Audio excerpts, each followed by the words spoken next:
Pembatalan pembelian jet tempur Su-35 oleh Indonesia yang disampaikan oleh Kepala Staf Angkatan Udara Fajar Prasetyo dengan alasan masalah anggaran telah menjadi perhatian serius oleh sejumlah media Rusia dan juga para pakar militer di Rusia, dengan menilai bahwa Indonesia malu mengungkapkan kebenaran yang sebenarnya tentang pembatalan pembelian Su-35 dari Rusia. Bahkan Direktur Pusat Analisis Strategi dan Teknologi yang merupakan organisasi penelitian terkemuka Rusia, JACT, menyebut kegagalan kesepakatan ini sangat memalukan. Hal ini disampaikan oleh Ruslan Pukov, Direktur JACT, kepada surat kabar ternama Rusia, Vizhlet. Ruslan Pukov mengatakan, di satu sisi Indonesia memang kesulitan keuangan. Mereka selalu berusaha menemukan skema untuk menurunkan harga peralatan militer yang akan dibeli.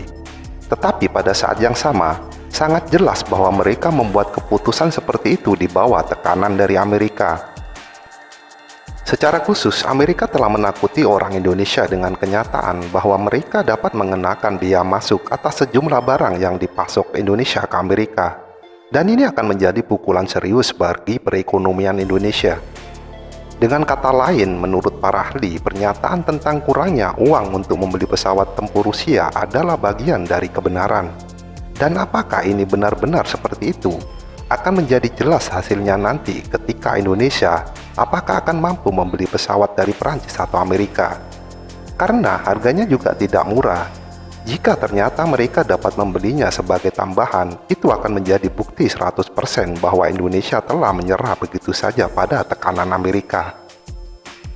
Seperti diketahui bahwa pesawat mereka tidak hanya mahal, pada kenyataannya baik Rafale dan F-15 setidaknya sebanding harganya dengan Su-35 dan kemungkinan besar bahkan lebih mahal. Harus diakui bahwa kebijakan Amerika untuk melawan ekspor pertahanan Rusia telah membuahkan hasil yang nyata. Jenis Su-35 yang sama merupakan pesawat tempur Rusia paling canggih yang dipasok dalam jumlah besar ke Angkatan Udara Rusia, hanya dibeli oleh China dan Mesir.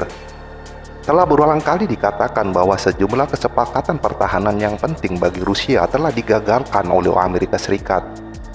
Contohnya Filipina telah menolak membeli helikopter Rusia 3 tahun lalu, dan juga perjanjian antara Rosso Warren Export dengan Kuwait yang juga digagalkan. Baru-baru ini dilaporkan bahwa ekspor senjata Rusia melemah meskipun pasar senjata global secara keseluruhan telah tumbuh. Namun dalam situasi seperti ini, tidak hanya uang yang penting, tetapi juga reputasi dan juga konsekuensi politik termasuk jangka panjang. Dengan kata lain, gagasan masyarakat internasional tentang seberapa tahan negara ini atau itu terhadap tekanan dari negara-negara kelas berat. Seberapa besar dia, dengan kata lain, berdaulat dan dapat diandalkan, dan seberapa besar dia bisa dipercaya. Itu sebabnya kemungkinan besar Jakarta malu untuk secara terbuka mengakui alasan sebenarnya untuk menolak membeli Su-35. Itulah sebabnya ada pernyataan tentang masalah dana anggaran.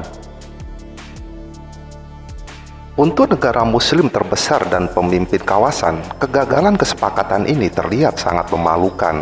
Ketika Kuwait dan Filipina membungkuk, itu bisa dimengerti dalam satu kasus negara itu kecil. Tetapi di sisi lain, negara besar dan miskin seperti India tidak menyerah. Begitu juga Turki tidak menyerah.